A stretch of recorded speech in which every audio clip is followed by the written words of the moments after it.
सबसे पहले आप चैनल को सब्सक्राइब करिए, इसके बाद आप बेल आइकन को दबाइए।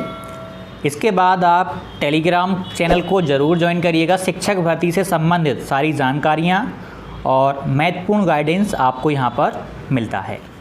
Welcome to success classes. आज हम बात करने वाले हैं वर्ग 2 की आंसर की और रिज़ल्ट आपको कब तक देखने को मिल जाएगा। उससे पहले आशा करता हूँ कि आपकी तैयारी अच्छी चल रही होगी। फ़िलहाल आपने थोड़ा बहुत अपनी तैयारी स्टार्ट कर दी होगी, फिर रिज़ल्ट आने पे तो आप और भी तेज़ गति से तैयारी स्टार्ट करेंगे।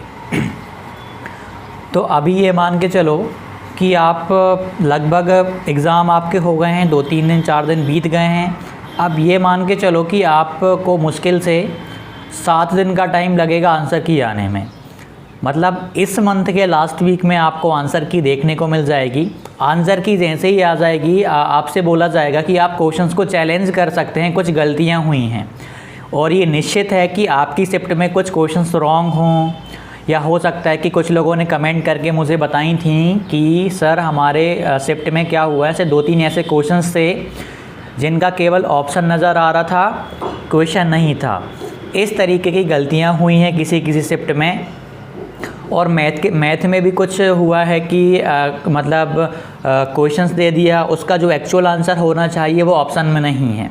तो इस तरीके के भी 2-3 क्वेश्चंस लगभग काफ़ी शिफ्टों में देखने को मिले हैं। तो ये मान के चलो कि इससे नंबर बढ़ने के भी चांसेस हो जाएंगे। यदि 3-4 क्वेश्चंस आपकी शिफ्ट में गलत हैं तो यहाँ पे आपके एक नंबर आएंगे, प्रोपोर्शनेट नंबर आएंगे, यानी कि कुछ क्वेश्चंस को वो ड्रॉप कर देंगे, हटा देंगे। जैसे मान लीजिए 150 क्वेश्चंस थे, 2 क्वेश्चंस क्या हो गए, रॉन्ग हो गए, तो अब आपका जो रिजल्ट बनेगा 148 क्वेश्चंस के बेस पे बनेगा। मतलब इसीलिए नॉर्मलाइजेशन जब होगा तो आपको पॉइंट में भी देखने को मिल जाएगा। ठीक है, तो दो चीज़ें आपको आंसर की में देखो। आंसर की में अभी आपको एक काम करना पड़ेगा, आपको चैलेंज करना है। आपको लग रहा है कि ये क्वेश्चन गलत है या मतलब सही से टाइप नहीं हो पाया, मिस्टेक कर दी है, तो आप उसको चैलेंज करिएगा। या ऐसा भी हो सकता है कि इसका आंसर इनमें से कुछ भी नहीं है, कोई दूसरा आंसर आना चाहिए, तो आप उसको तब भी चैलेंज करिएगा। लगभग 50 रुपये का एक क्वेश्चन को चैलेंज करने का चार्ज लगता है और शिफ्ट में कोई भी एक व्यक्ति कर दे, शायद दोबारा चैलेंज नहीं मांगता है और नहीं मांगेगा कि हर व्यक्ति चैलेंज करे। देखते हैं इस बार कैसा क्या ESV किस तरीके से चैलेंज करवाएगा। तो लगभग एक क्वेश्चन का 50 के समथिंग चार्ज लगेगा। तो यदि आपको डाउट लगे तो आप निश्चित तौर पे चैलेंज करिएगा। ठीक है, यदि 2 नंबर या 3 नंबर भी आपके यहाँ से बढ़ते हैं तो ये बहुत ही अच्छी बात है। और नॉर्मलाइजेशन होना है तो नॉर्मलाइजेशन में भी नंबर आपके बढ़ने के पूरे चांसेस बनते हैं। अब डिपेंड करेगा कि आपकी शिफ्ट टफ थी, इजी थी, मॉडरेट थी, इस पर आपका पूरा का पूरा नॉर्मलाइजेशन आधारित रहेगा। रिज़ल्ट अभी आंसर की आ जाएगी, 3-4 दिन का आपको टाइम दिया जाएगा। अभी आप चैलेंज करेंगे, लगभग चैलेंज के लिए 3-4 दिन में आप आसानी से कर लेंगे जिनको भी आपको करना है। जब चैलेंज हो जाएगा उसके बाद में आपका रिज़ल्ट आएगा विद फाइनल आंसर की के साथ में आ सकता है। तो आपका रिज़ल्ट आ जाएगा, आप जून मान के चलिएगा। अभी लास्ट वीक ऑफ मई तो आपका ये आंसर की ही आएगी। 2-4 दिन उसमें आपको चैलेंज करना पड़ेगा। उसके बाद आप 15 से 20 दिन टाइम और जोड़ लो। ये मान लो आप 3rd वीक या 4th week, starting 4th week of June आप मान सकते हो।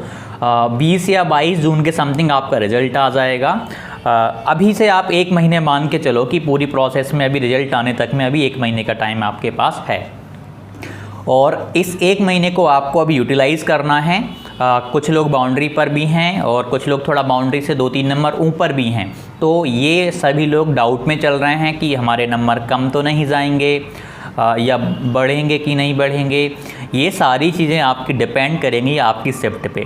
आपकी शिफ्ट में कितने क्वेश्चन सही हैं, गलत हैं। ये भी हो सकता है किसी आपने वर्ग 1 का ही देखा होगा तो किसी शिफ्ट में बहुत सारे क्वेश्चन गलत थे, उन्हें बाद में उन्हें हटाना पड़ा, ड्रॉप करना पड़ा।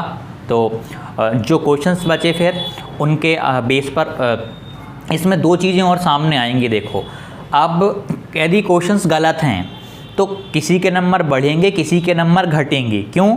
अब कुछ लोग ये बोलेंगे कि सर जब क्वेश्चन ही गलत है, जब उसको ड्रॉप कर दिया गया है तो हमारे नंबर घट क्यों सकते हैं? इस कंडीशन में घट भी सकते हैं। कैसे? आप देखो, मान लीजिए क्वेश्चन नंबर 10 है आपके विषय का।